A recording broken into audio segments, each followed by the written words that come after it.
شبيهة الفنانة وردة الجزائرية، المطربة والفنانة فاتن فريد، وتفاصيل كتير عن حياتها. يلا نبدأ ونعرف التفاصيل. فنبدأ بزواجها. تزوجت المطربة والفنانة فاتن فريد للمرة الأولى من رجل أعمال من خارج الوسط الفني، وأنجبت منه 5 بنات هما سمر وهويدا ومنال ودلال وغزال. انفصلت عشان تتجوز للمرة التانية أيضا من خارج الوسط الفني من رجل أعمال بيمتلك محطة بنزين، وده كان قبل وفاتها مقتولة بسنة واحدة. المطربة والفنانة فاتن فريد اسمها الحقيقي نبيلة عباس مرسي.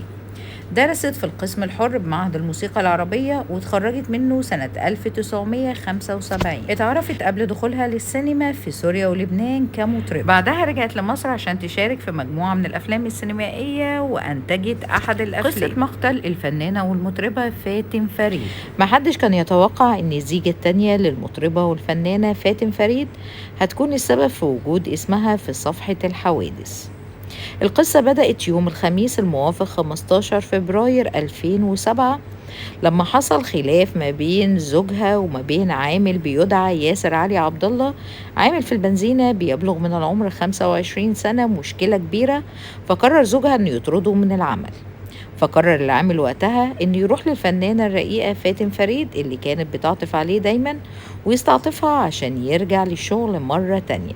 ولكن المرة دي قابلته الفنانة فاتن فريد بطريقة ما عجبتهوش وحصلت مشادة ما بينهم، وتطور الأمر وقتها إنه العامل يمسك سكينة ويطعنها في أماكن متفرقة من جسمها. تم تحفظ على العامل من قبل حارس العقار إلى أن تم إلقاء القبض عليه. أما عن آخر مكالمة للفنانة والمطربة فاتن فريد اللي كانت قبل وفاتها بدقايق معدودة، فحكتها بنتها الكبيرة هويدا فوزي، وقالت إنها كانت بتكلم والدتها قبل مقتلها بدقايق. استمرت المكالمة تقريبا ساعة واتكلموا عن كل حاجة في أمور الدنيا والدين، وبالتحديد اتكلموا عن فضل سورة ياسين. من أبرز الأعمال السينمائية للفنانة والمطربة فاتن فريد فيلم الرغبة وفيلم الضياع وفيلم عاشق الروح ووحوش الميناء وصراع الأقوياء وامرأة تدفع الثمن والجدعان الثلاثة وعاشق الروح والعتبة جزاز ونوارة والكثير من الأعمال. أما عن أشهر الأغاني فكانت بتقدم الفنانة والمطربة فاتن فريد اللون الشعبي من الأغاني، ومن أهم أغنياتها اللي تعبنا سنين في هواه ونص كلامك كده كنت ناسي وغدارين ووفر دواك ويانا يا هي وخليك على عمري. الشبه الكبير بينها وبين الفنانة وردة الجزائرية ظلمها كتير. أثارت المطربة والفنانة فاتن فريد منذ ظهورها جدل واسع، وده بسبب الشبه الكبير جدا بينها وما بين الفنانة وردة الجزائرية، لدرجة إنها كانت بتلقب بتوأم وردة الجزائرية. فكان اللقب ده بالنسبة لها سلاح ذو حدين.